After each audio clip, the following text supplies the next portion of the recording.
함께 사도신경으로 신앙 고백하시겠습니다. 나는 전능하신 아버지 하나님 천지의 창조주를 믿습니다. 나는 그의 유일하신 아들 우리 주 예수 그리스도를 믿습니다.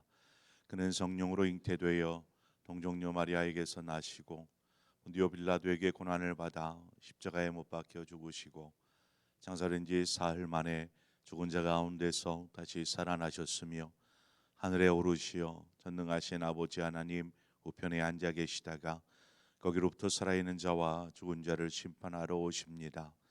나는 성령을 믿으며 거룩한 공교회와 성도의 교제와 죄를 용서받는 것과 몸의 부활과 영생을 믿습니다. 아멘. 우리 함께 찬송가 278장 찬송가 278장 여러 해 동안 주 떠나 세상 연락을 즐기고 찬송 278장을 함께 찬송하도록 하겠습니다.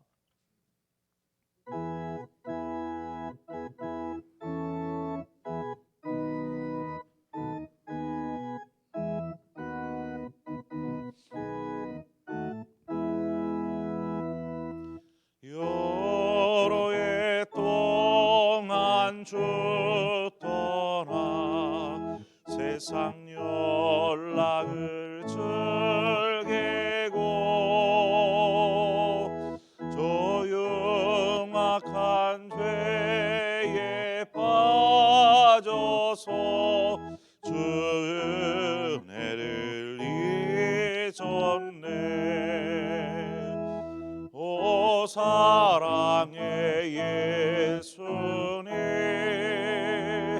내 맘을 권유합니다. 곧 들어와 나와 함께하며 내 생명이 되소서. 죄악의 죽을 인생을 심히 불쌍히 여기사 저 하늘의 영광 버리고 이 세상에 오셨네. 오 사랑의 예수님 내 맘을 권유합니다. 곧 들어와 나와 함께하며 내 생명이 되소서. 공포를 입은 구주는 가시면류관 쓰시고 저 십자가 높이 달리사 그의 아픔을 참았네. 오 사랑의 예수님 내 맘을 권유합니다. 곧 들어와 나와로 함께하며 내 생명이 되소서. 미련한 우리의 인생은 주의 공로를 모르고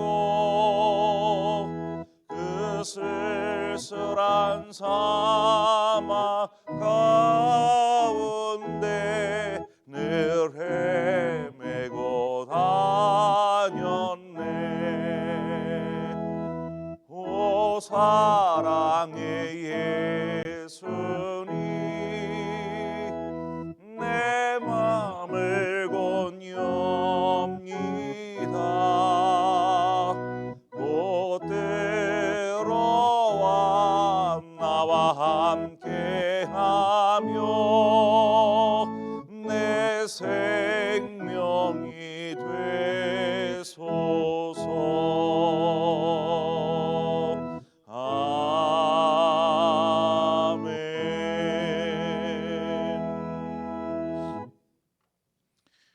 말씀 보겠습니다. 사무엘상 15장 24절에서 31절의 말씀입니다. 사무엘상 15장 24절에서 31절의 말씀을 한 절씩 교독해서 보도록 하겠습니다.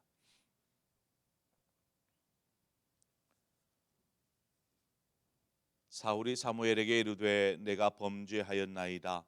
내가 여호와의 명령과 당신의 말씀을 어긴 것은 내가 백성을 두려워하여 그들의 말을 청종하였음이니이다.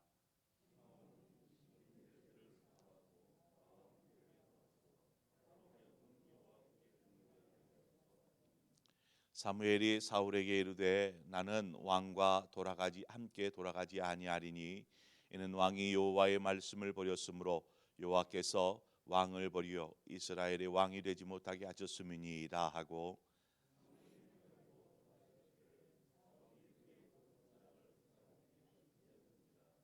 사무엘이 그에게 이르되 여호와께서 오늘 이스라엘 나라를 왕에게서 떼어 왕보다 나은 왕의 이웃에게 주셨나이다.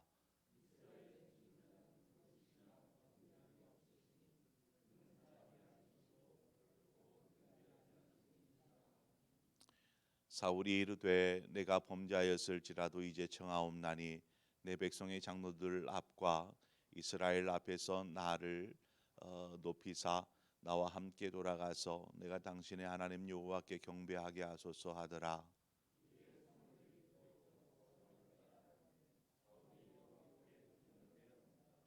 아멘. 하나님의 명령을 어기고 사울은 하나님 앞에 범죄하고 말았습니다.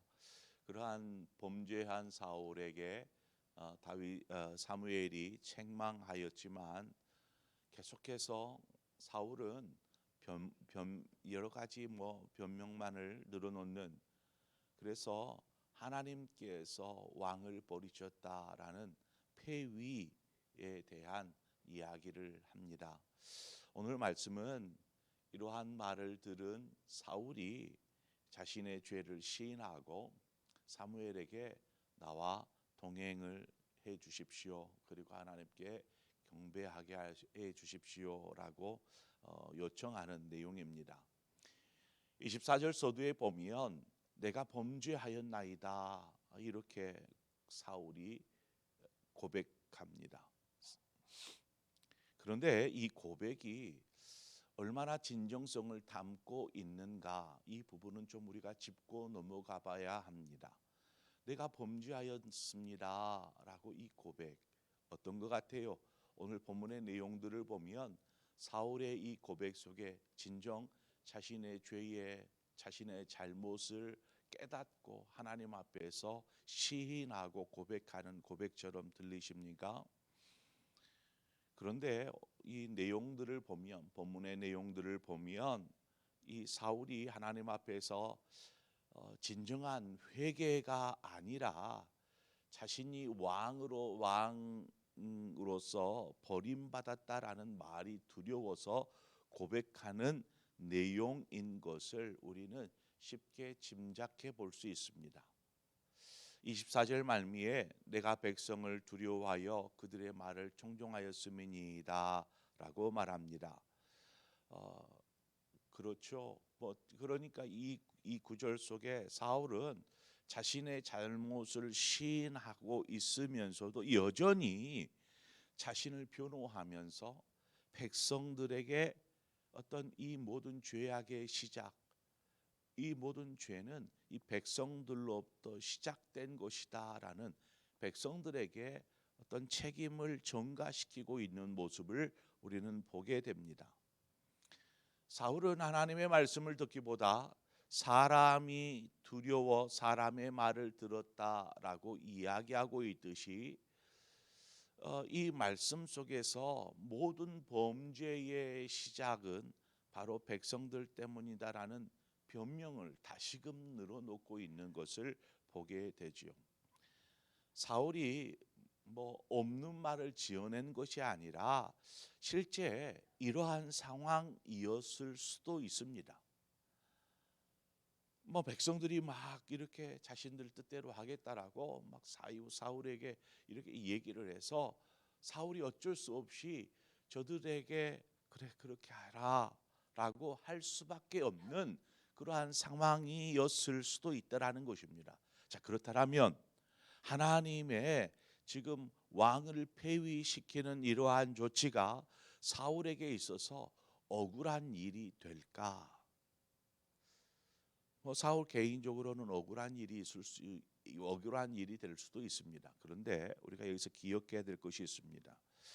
우리는 하나님의 말씀의 권위에 대한 절대성, 이 절대성을 우리는 인정해야 합니다. 하나님의 말씀에는 바로 이 절대성을 갖습니다.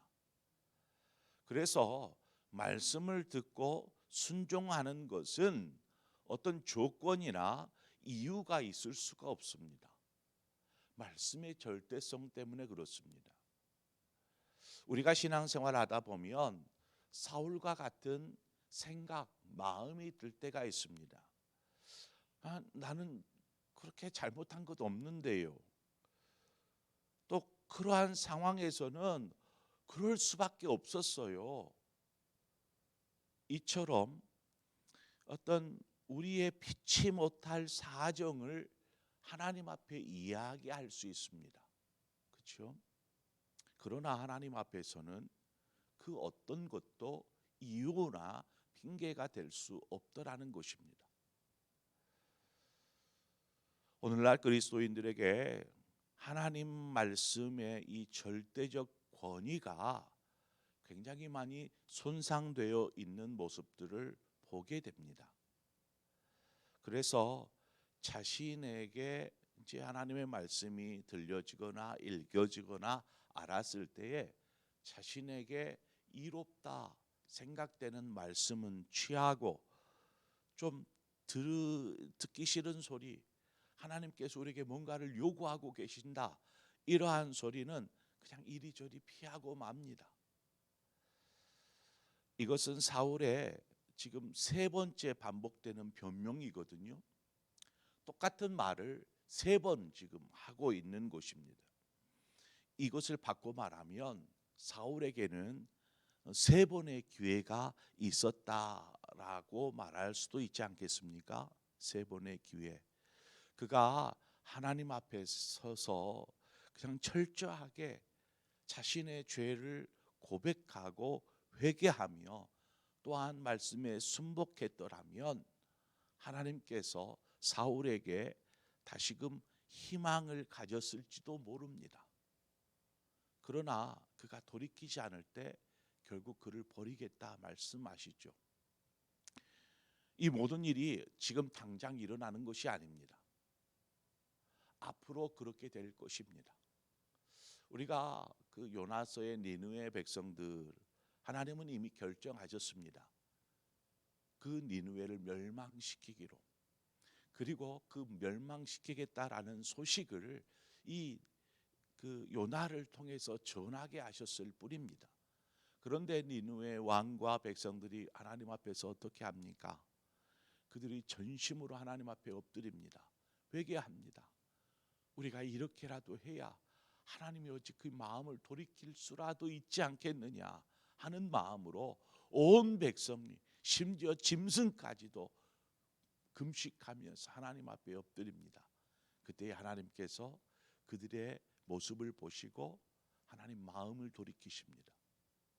만약 이 세 번의 과정 속에 사울이 진정으로 자신의 잘못을 깨닫고 시인했더라면, 하나님 앞에 그렇게 철저하게 회개했더라면 아마 새로운 사울 왕의 삶이 시작되었을 것이라고 저는 생각합니다. 25절에 봅니다. 청하오니 지금 내 죄를 사하고 나와 함께 돌아가서 나로 하여금 여호와께 경배하게 하소서. 저는 이 구절을 묵상하면서 오늘날 그리스도인들이 너무나 쉽게 반복하는 신앙의 잘못된 부분들이 아마 이 구절과 같은 부분이라 생각이 됩니다. 성도들이 하나님 앞에 나와 회개의 기도를 합니다. 하나님, 일주일 동안 하나님의 말씀대로 살지 못했습니다. 우리 죄를 용서해 주십시오. 이렇게 기도합니다. 그리고 바로 이후에 어떤 기도가 있습니까? 간구하는 기도가 있죠. 하나님, 이런 문제가 있고 이런 것이 이루어졌으면 좋겠습니다. 하나님, 응답해 주시고 해결해 주시옵소서. 이렇게 간구의 기도를 드립니다. 회개의 필요성은 인식하고 있는데, 그래서 회개는 하지만 정작 중요한 것은, 무게 중심은 회개에 있지 아니하고 그저 자신의 문제를 해결하는 데 있더라는 것입니다. 자신의 문제를 해결하는데, 그러다 보면 정말 저 기도에 회개의 진정성이 있는 것인지, 그냥 그 흐름상 기도할 때는 회개하고 간구하고 이러니까 그냥 그렇게 하는 회개의 기도인지 생각해 보게 되더라는 것입니다. 여러분은 어떻습니까? 기도할 때 하나님 앞에 이렇게 회개의 기도를 하고 또 간구의 기도를 하는데, 정말 그 회개에 그냥 처절한 죄에 대한 인식을 가지고 하나님 앞에 전심으로 회개하면서 나아가고 있는가, 이 부분들을 한번 짚고 넘어가자라는 것입니다. 이러한 사울의 태도를 보면서 사무엘이 동행을 거부합니다. 하나님이 당신을 버렸습니다 하고, 나는 당신과 함께하지 않을 것입니다. 그러자 사울이 사무엘의 바짓가랑이를 잡고 늘어집니다. 그의 겉옷자락을 붙잡죠. 가지 말라고. 그러자 이 사무엘의 겉옷이 착 찢어집니다.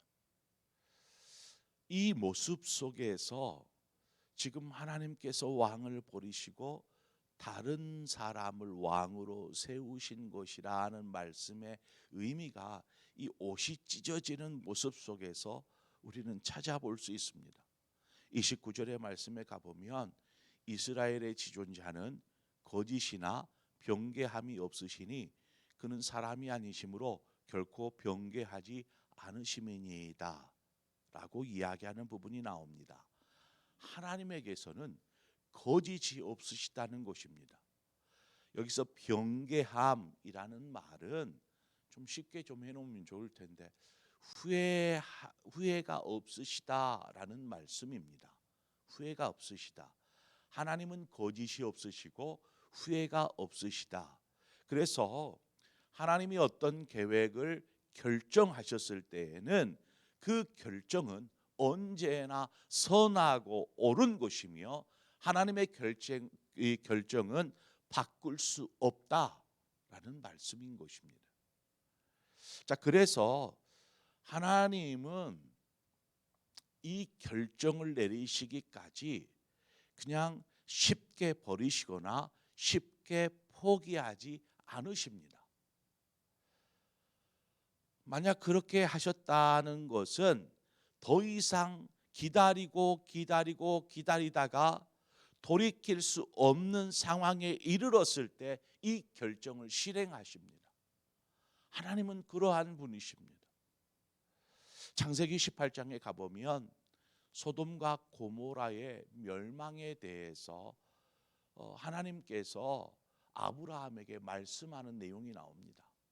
내가 소돔과 고모라의 죄악을 보았다. 이제 그 땅을 내가 심판할 것이라. 그때에 아브라함이 뭐라고 말합니까? 하나님, 그 땅에 의인이 있는데도 그 땅을 멸하시려고 하십니까? 내가 의인이 있으면 그 땅 멸하지 않을 거라 말씀하실 때에, 그러면 의인이 50명 있으면 주님 어떻게 하실게? 그 큰 도시 소돔과 고모라라는 그 큰 도시에 의인 50명이 있으면 주님 어떻게 하실래요? 내가 의인 50명이 있으면 그 도시 멸망시키지 않을 거야. 하나님, 그럼 45명은요? 40명은요? 30명은요? 20명은요? 아니, 마지막으로 제가 구할게요. 10명은요?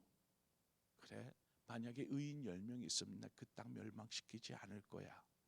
하나님 말씀하십니다. 그때야 아브라함이 하나님의 마음을 느끼고 깨닫습니다. 어떠한 마음입니까? 하나님은 심판하고 멸망시키는 것을 즐거워하지 않는 분이시다라는 것입니다. 한 사람이라도 살리고 싶어하는 마음이 하나님 아버지의 마음이시다라는 거죠.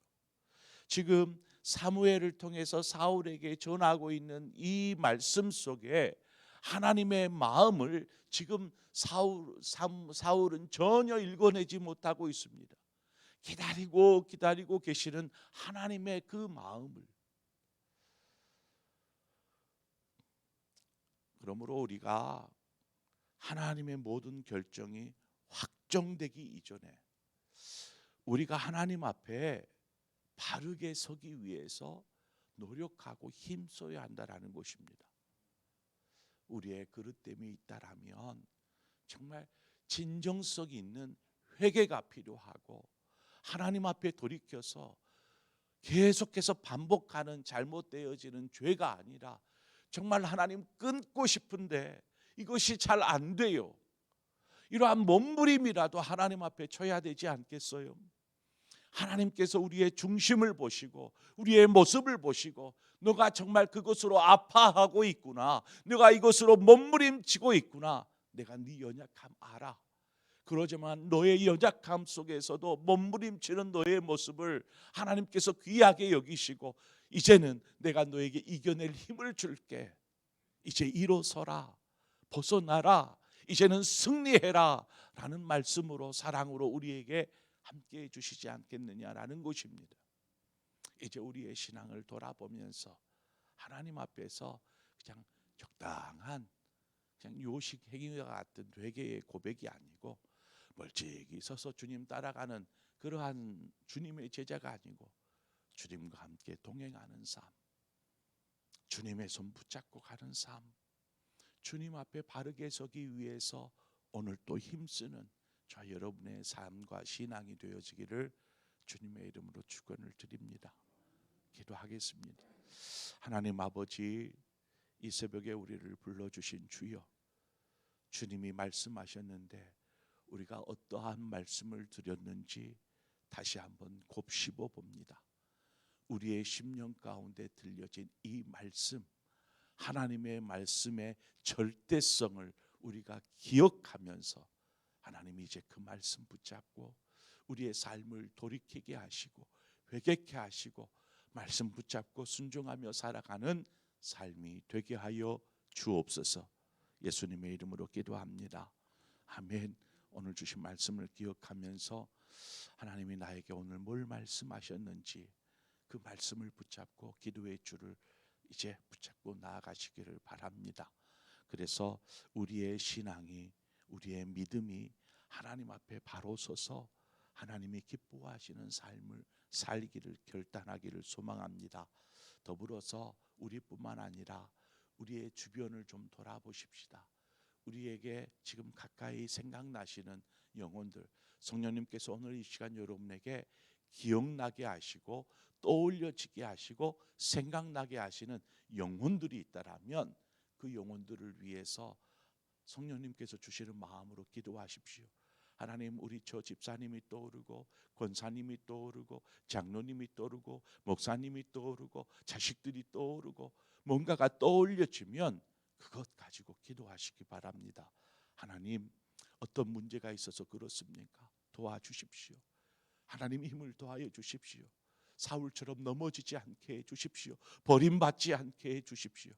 위에서 우리 함께 기도하고 또 여러분 각자의 또 기도할 제목을 가지고 기도하시다 자유롭게 돌아가시겠습니다. 기도하겠습니다. 하나님 아버지, 오늘 이 새벽에도 우리를 불러주신 주님을 찬양합니다. 주님, 우리의 삶